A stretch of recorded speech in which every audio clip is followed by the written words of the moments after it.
School is soon to be over, and for most people that is worth celebrating, but for Jisoo, it's pretty much the end of his world. Welcome back, guys, to Fog Entertainment, here to review Extracurricular episode 8. Jisoo gets told that he can no longer go to school, and that's the whole thing knackered. That's pretty much the whole point of him doing this, because he wanted to live a normal life. He just wanted to be able to have money so he could put himself through school, grow up, have a family, have some kids, and then die with an average life. And now he cannot do that because he is having to drop out. He's going to be a loser. He's going to literally be this middleman, but nothing else. The middleman was supposed to earn him money so he could go on and accomplish his goals. And now he's been told by Daeyeol that he has no goals. His only goal is to make him money. It was an open goal and he missed. And I tell you what, man, most people wanting to grow up and just live a normal life and risking it all with this escort service just to live a normal life. It's a bit... When you actually break it down, the premise of this show's pretty shite, isn't it? This guy wants to live the bum life. A generic life. Yeah, but he's got nothing. He's got absolutely nothing. Yeah, I know he's got nothing. He's got no parents. But a lot of no people, one that cares I for him. bet you a lot of people are like this. No money. Name me people that come from a background with no parents, orphanage. Yeah, but that's you need to take into consideration that the guy's got hee-haw. The guy's doing in life. Got absolutely nothing. So therefore, him having a normal life where he's able to have a job and work and provide for himself and not be out in the streets, that probably seems like that does seem like an impossible dream. No, it's an impossible dream. That's what I'm saying, though. But the show makes it work.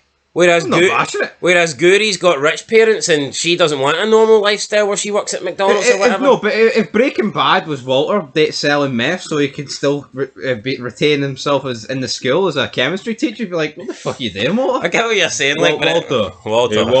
Hey, Walter. No more have measures there, Jisoo. I get what you're saying, but it's a wee bit different, isn't it? Anyway, we start with a flashback. Jisoo's getting bullied. What's new? Nothing there. Could have been a flashback. Could have been present time. We see Mr. Lee. He is stealing from some local place. The guy then feels sorry for him and gives him some extra stuff, but then Mr. Lee takes even more extra stuff, and then the guy calls him a bum. Which he does look like, to be honest. He drives off on his bike, he spots Jisoo getting bullied, then he decides to just launch his bike at these kids and beat the shit out of them. Jisoo gets his bag torn, a shitload of money comes out. I mean, it was probably the equivalent of $5, but it was like a shitload of won. I mean, it's mental that Jisoo was probably carrying, what, at least 1 million won here?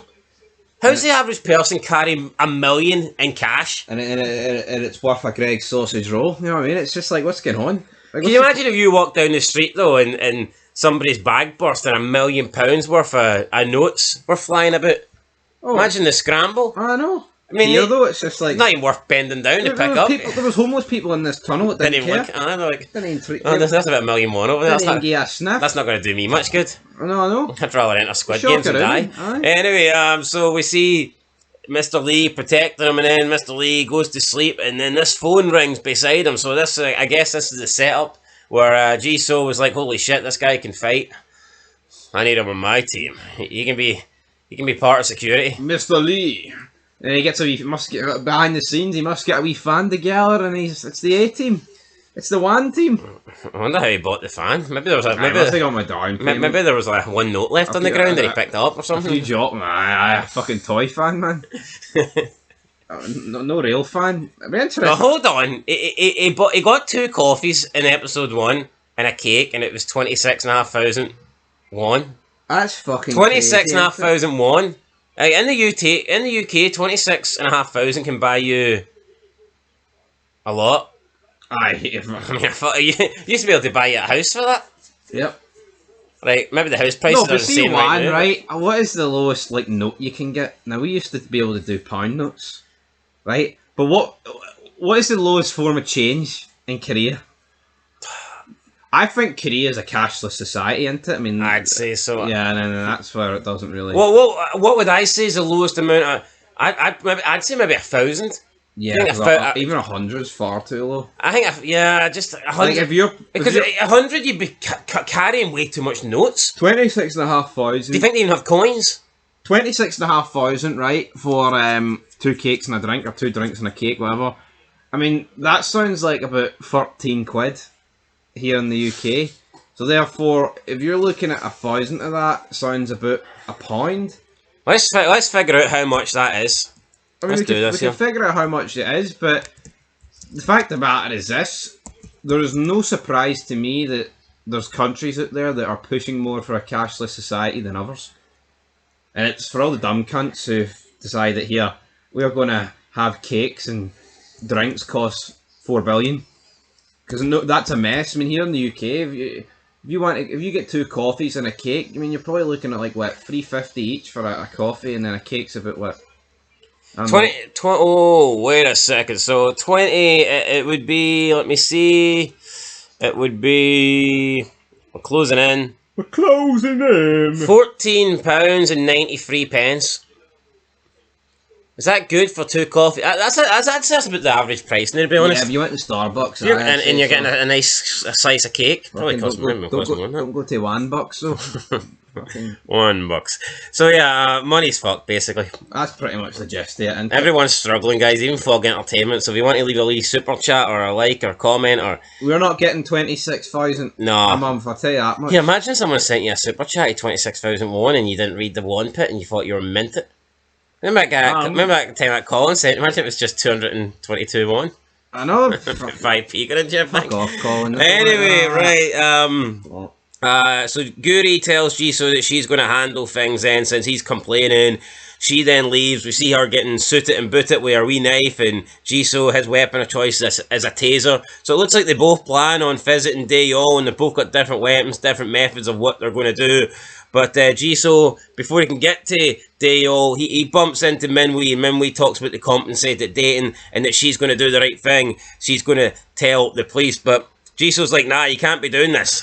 You know, you can't tell the police. You gotta lie. You gotta lie at all costs. She's like, why should I do that? And he's like, because you'll get in trouble if you don't. You'll get arrested. But she says that won't happen. She says it'll be the other guy.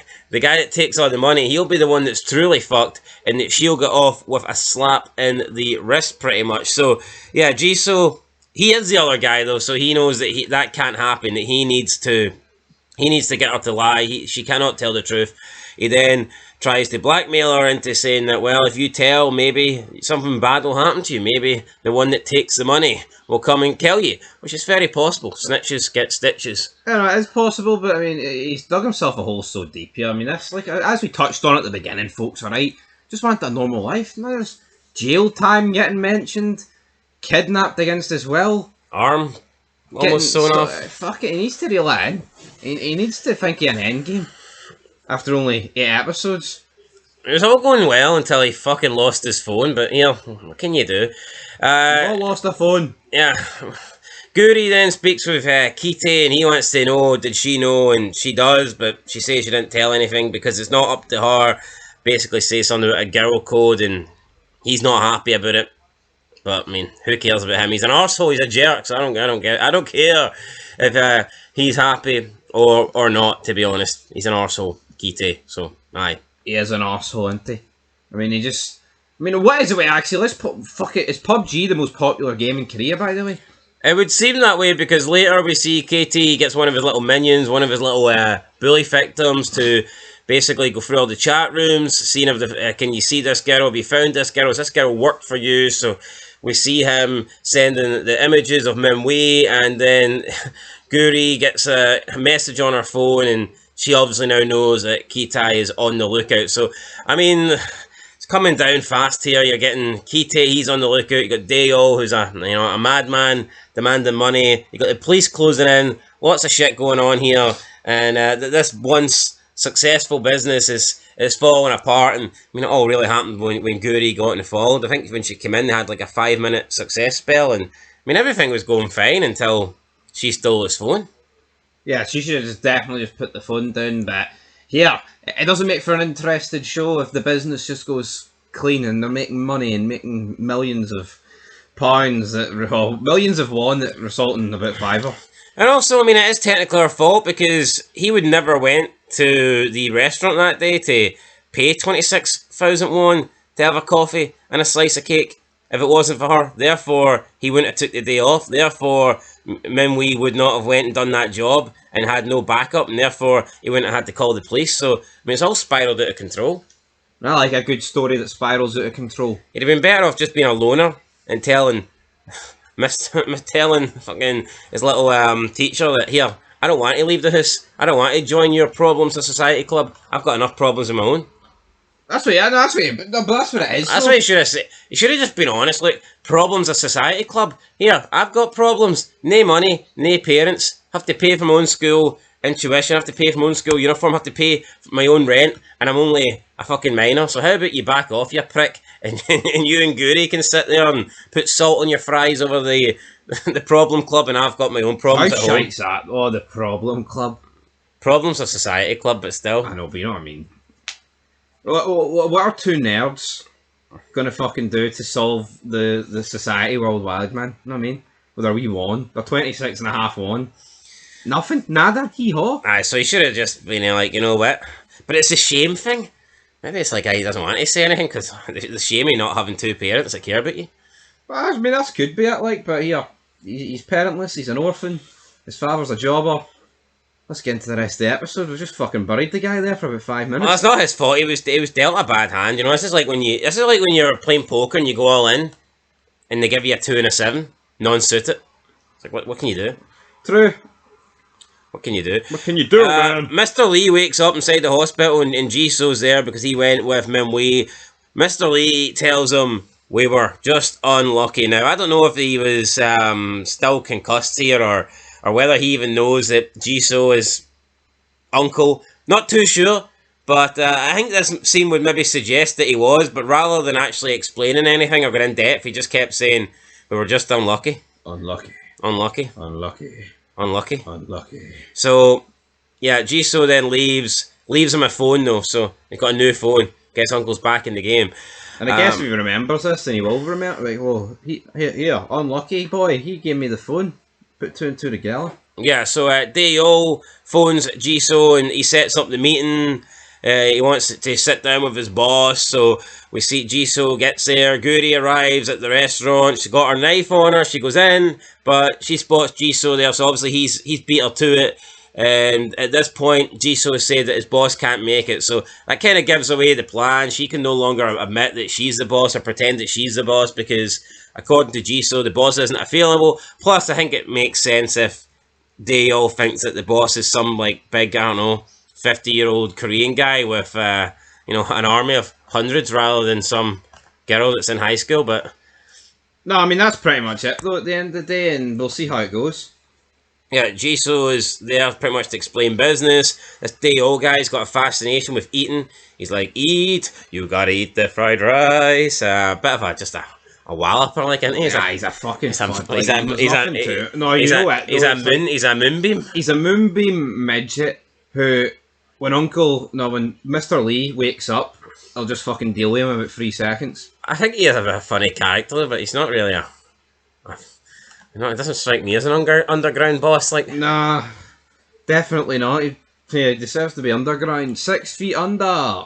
Yeah, his wife seems more intimidating, to be honest. Jisoo then accidentally squirts some food in her face. That doesn't go down too well. And then Daeyeol tells him that from now on he's going to be working full time and he's going to have to drop out of school. And he's like, well, it's either drop out of school or kiss that arm goodbye.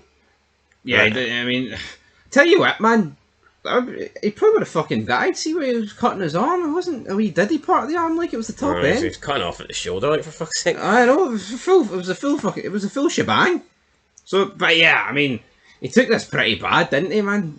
I mean, I understand why he took it bad. Literally being held hostage, his dreams up in the air. Well, the whole point of him doing this was being able to pay and afford an education, so he could get a good job. We've spoken about this previously, right? It's like he's sitting here greeting on the bus home like a fucking loser. But it's like, hold on, mate. You've set up this like escort service. That's bad enough. But you've also got fucking underage people working for you. I mean, how sympathetic can we really feel towards this kid? When you actually break down his morals, it's like, yeah, mate, you can greet, but you're facilitating like child rape here. Well, I suppose when you put it like that, so you don't feel sorry for him. No, I don't. When he was greeting, I was, no, but I get it, right? He's the protagonist, but I'm not sitting here like, oh fuck, that's sad, man. I wish that bus could stop and I could go on and give him a hug. Give him a wee tissue or something, you know what I mean? I'm like, no, I hope that bus goes off a fucking cliff, mate, bush, and kills him. You know what I mean? Drives over him. Hi. Aye, right, so he's distraught. Gyuri's there, but he doesn't really want to speak. He blames her for ruining his life, getting him into this deal. Everything was fine, basically, till she came around, which it kind of was, and now he's fucked. Now he's beat. So he gets the bus home. Mr. Lee manages to take out two officers that are trying to go into his room to search for clues. He takes them both out, then sneaks off in a dressing gown, barefooted, bare ass, just walking out there with no clothes on, all in a wee shitty robe to, hang around his neck. Detective Lee then tries to chase him down, but he manages to escape in the elevator just in time. So he manages to get out of there. Then we have Daeyeol. He phones Gyuri. Gyuri pretends that she is uncle. She says, "Look, I don't accept your money. This wasn't part of the deal." And Daeyeol, he puts it on thick here, doesn't he? Like, it's like, oh, you must really care about your nephew. Is it because I want your nephew to drop out of school? Your nephew this, your nephew that. The emphasis on nephew here was... He laid it on thick, like taking half the butter out of fucking thing of lure pack, man, and slapping it on a bit of toast. There's too much butter. Yeah, so I mean, he laid it on thick with the whole nephew talk, and she's like, yeah, my nephew's not going to do that.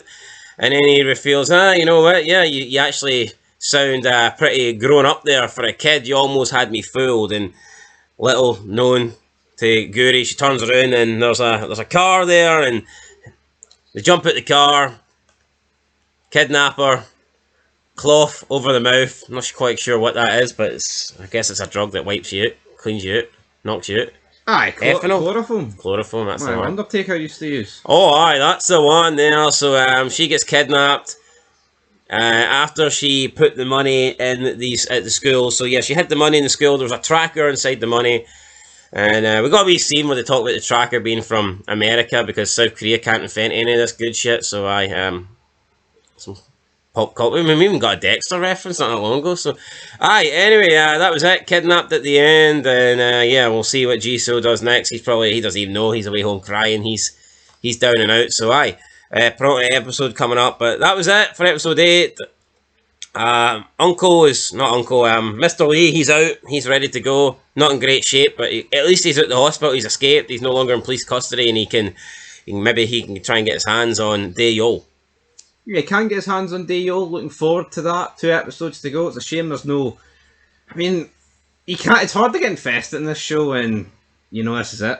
You know what I mean? There's no more seasons. Right, okay. You know what I mean? No, you know what I mean? No? Not really. Come on. Dexter Original Sin's only one season. Yeah, but just watch season 1 of Dexter, mate. That's a continuation of Hell's Kitchen. But you know what I mean? True. Anyway, I'll give it a 7 out of 10. I thought it was good. I'll get a 7 as well. Anyway, guys, that's it. Catch you in the next one. Been Fog Entertainment, and 2 episodes to go. Penultimate one coming soon. Then the finale, and then that's it. Till next time, peace.